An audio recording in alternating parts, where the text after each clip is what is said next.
Sohinki.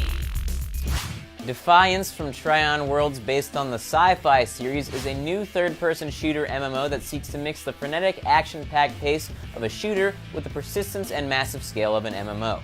So is Defiance a massive amount of fun, or is it just a grind? Let's find out. Now, Arcunner. Hold on, Captain. That one isn't wearing your beloved uniform. They don't take orders from you. Sorry about that, friend. We land in 10. I have to admit two things going in. One, I don't know anything about the Defiance sci-fi series that's coming out, so I had no backstory going in.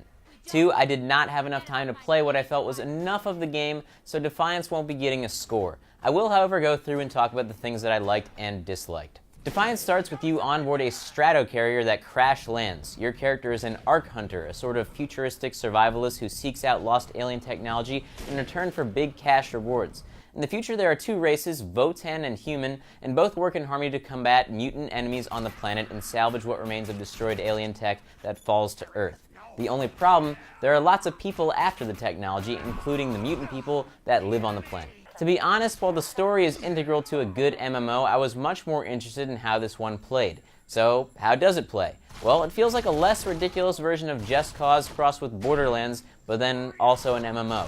If that sounds awesome to you, it's because this game is pretty awesome. Your character improves in Defiance much in the same way that it does in Borderlands. You get better equipment, including special weapons, shields, and grenades, as well as better skills that you upgrade via a talent grid. While Defiance is an MMO, it's got a very distinct path that you're supposed to go on as far as story, and while this may sound bad, there isn't much grinding in Defiance, which is probably the worst part of any MMO for me. I thought this portion of the design was absolutely superb, and though you're playing with other people and it's in an MMO setting, the game actually had a very single-player vibe to it when you're doing the story. Speaking of playing with other people, while there is a story, there are also big random world events called Ark Falls, where alien tech falls from the sky randomly, and you're tasked with salvaging it and usually fighting some insane monsters in the process. It breaks up the gameplay nicely, and while it may get old at some point, you can't argue that it is pretty cool.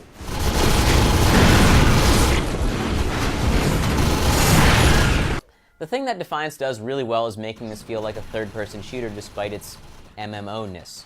The fast-paced run-and-gun action of a normal third-person shooter is very much alive, and if you're doing PvP, which is amazingly easy to hop into no matter what level you are, it literally just feels like a third-person shooter. The cool part, you get to try out all of the badass equipment that you've been accumulating in the single-player. You enter the PvP arena via a quick menu, and you can do it whenever you want. While a low-level player may have worse equipment than the high-level player, I haven't noticed much of a disadvantage as a low-level player playing against a higher one. Everyone's health is relatively low, so as long as you're not using one of the starting guns, you'll still be able to compete relatively well. There are 4 classes in the game, but all these classes do is give you a nudge in a particular direction.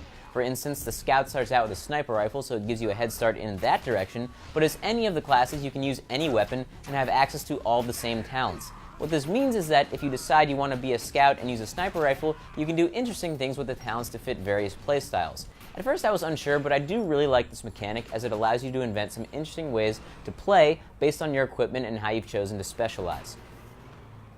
If I had to pick on one thing that I didn't like about Defiance, is that there didn't seem to be much of a penalty for dying.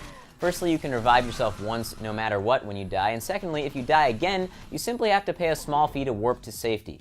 A minor complaint to be sure, but definitely worth mentioning. Now, as I mentioned at the beginning of the review, because this is an MMO, I don't feel that I've played enough to really give it a fair score, so for now, I'll just say that I recommend trying it out. It is full price, so perhaps if you're unsure, you should play on a friend's account first or something. Also, as a side note, this is what a review looks like! See you guys next time.